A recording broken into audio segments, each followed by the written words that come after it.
In this video, I'm going to convince you why you should be strength training way more so that you can run way faster and win way more park runs.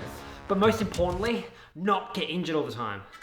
Now, many months ago, I made a video about how to get faster in 2024, and it's a pretty decent video, I guess. But in it, I talked about how I thought that my calves were the worst weakness that I had in my body. Check it out. Legs and hips are really strong. Now for the calf raises, this seems to be like my biggest weakness out of everything. Because the strength standard of 30 single leg calf raise reps from a step seems like quite a lot to me. I guess I got some stuff to work on in the calf department. And of course, this is exactly where I picked up my first injury of this year in my left ankle. That one. Pretty funny, right? And although I did start to actually address that before I got injured, it was just a little bit too late. Epic. But anyways, here's my rationale as to why I think strength training is so important for runners.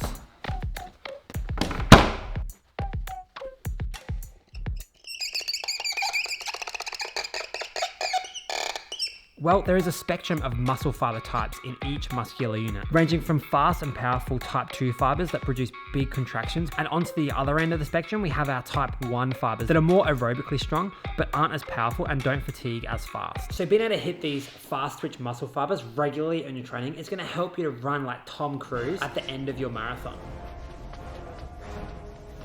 The rationale is that if you train these fast and powerful fibers with strength training, you'll improve your running economy, which is how efficient you can run at a given speed, which is absolutely epic. Strength training can also help to improve bone density, which is also quite an issue with runners. Adding in strength work to your 100-mile weeks also helps to improve hormone levels, like testosterone and growth hormone. And the evidence seems to support this too. This is a systematic literature review and meta-analysis from 2022 that looked at 1,500 different athletes, ranging from elite athletes all the way down to recreational casuals like me. So let's have a look at what they found.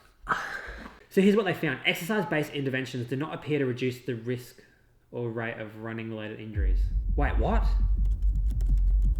Overall pooled results showed no significant differences between intervention and control groups in injury risk or injury rate.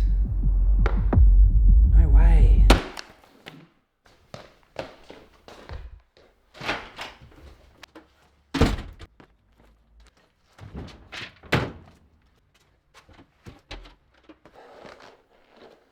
I refuse to believe this article. It cannot be right. So let's look at what's actually going on here. What we need to do is we need to look at the study that this study is studying. And from what I can see, all these studies had control groups and intervention groups, and all were randomized across sub-elite and normal populations, which all seems pretty good so far. And they all seem to have the same kind of standard exercises, you know, lunges, hopping, plyometrics, calf raises, all the good stuff. So it seems like these studies are legit, but I think I can see a potential clue into what has actually gone wrong here. So initially they looked at the data, and what they found didn't really match probably what they suspected and what I would expect too. And so it turns out that the studies that actually found no improvement in injury rates actually didn't have any supervision of their participants. So basically, if you want to reduce your injury risk, you just have to have someone observing you do strength exercises. Keep watching, otherwise I'll get injured. I will, don't worry. I won't look away. Thanks. Now here's the thing, as a physiotherapist, I've seen so many running athletes who have completely broken down in the exact spot that they are the weakest. And so I'm just not quite convinced yet. And that's because I know of two different scenarios in which strength training has been shown clinically to improve injury risk rates. So I'm just gonna show you them.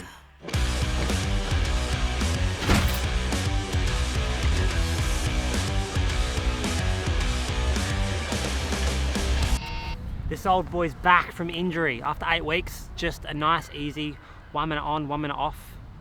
Nothing crazy. I had a CT scan last week and I got the results on Thursday, and apparently there's no fractures of any kind. So maybe it was all just in my head all along. Who knows? And definitely never going on the elliptical again now that I can run, for sure. Now this study from 2020 looked at 12 different foot and ankle exercises to see how they actually impacted injury risk. And I'm gonna show you all of them. And by the way, if you do these exercises for 12 months, you'll reduce your injury risk by 18% apparently, which is insane. Well, it seems that I can't actually show you because they've put the article behind a paywall, and I'm not paying for an article. Amazing. Instead, I'm gonna actually show you my 4 favorite foot and ankle exercises that I've found to be the best for preventing injuries. So let's do that instead. Don't you dare cheat and wear shoes while you're doing this. God. Number 1 is my arch nemesis, calf raises. Ideally, you'd want to have enough strength to complete upwards of 25 or so single leg reps without any issues really. And thankfully my ankles are much stronger than they were when I got injured, so that's absolutely awesome. And exercise number 2, heel walking. That exercise is really important for strengthening the tib ant muscle, which sits on the front of the shin here.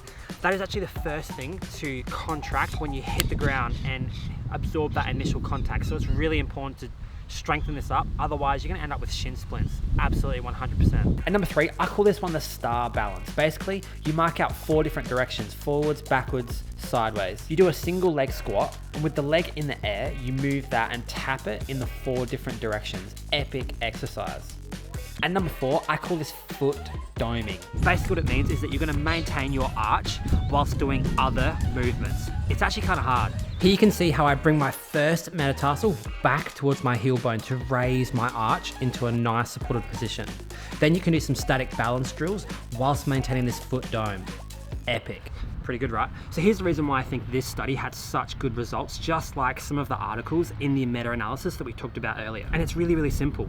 Observation, because the participants in this study had much more input from health professionals throughout the period of the actual intervention, which meant that they actually had to get the exercises done. Now for my second example, we're going to look at the FIFA 11 protocol, which has lots and lots of evidence in helping soccer players actually prevent getting injuries in their knees and ankles and hips. And I've actually worked with teams and also played in teams that implemented this protocol twice a week for months on end during preseason, and the results are really impressive. So I may as well show you this one too, hey? Yeah, might as well. This protocol helps to improve strength of the hips, knees, and ankles. I hate planks. God. But it also helps to improve dynamic balance and assist in preventing horrible knee injuries that have plagued soccer since the dawn of time. Some of these are actually quite hard. I kind of forgot after all these years. God. Just imagine that I had someone holding my actual ankles, alright?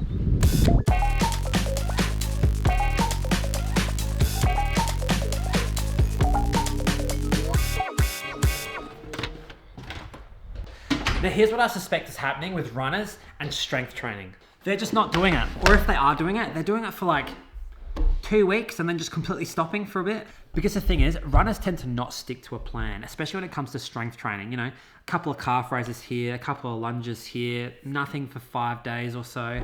You know, bit of this, bit of that. I can't remember what exercises I did last week and how much and what weight, so I guess I'll just make it up this week. Number 1, set out a training plan and then just do it. You probably won't get injured if you do this. So set a plan and stick to it as if a scientist was watching you or if I was watching you. Check your strength levels periodically and make sure that you're either maintaining your strength during a training block or improving it. And number 3, check for asymmetries in strength. Because here's the thing, on my left leg that I injured, I had a significantly weaker soleus. But if I did an assessment and I actually monitored my asymmetries, I would have picked that up a lot earlier and probably done something about it, and maybe I wouldn't be so injured and annoyed about it. Now this final article that I read whilst researching for this video sums this whole thing up perfectly. Sports injury prevention is complex. We need to invest in better processes, not singular solutions. I couldn't have said it better myself, so peace.